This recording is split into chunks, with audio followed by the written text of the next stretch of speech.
Ramai tetamu nak datang. Yaudah, kita cukup istimewa ke ni? Tahun ni kita mesti buat hidangan yang luar biasa tau. Biar tetamu teringat sampai raya tahun depan. Hah? Lina pening lah nak masak apa? Alah, masak je ikut rasa hati. Kalau ikut hati Lina, lauk ni dah jadi air mata panik dah.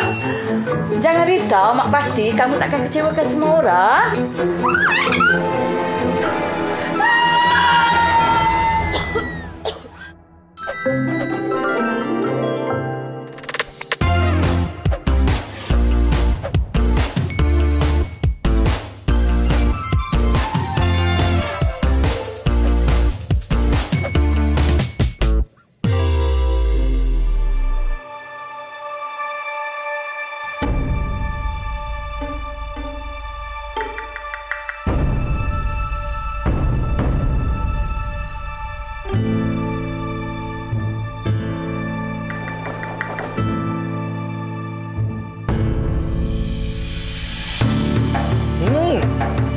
Ini masakan luar biasa ni.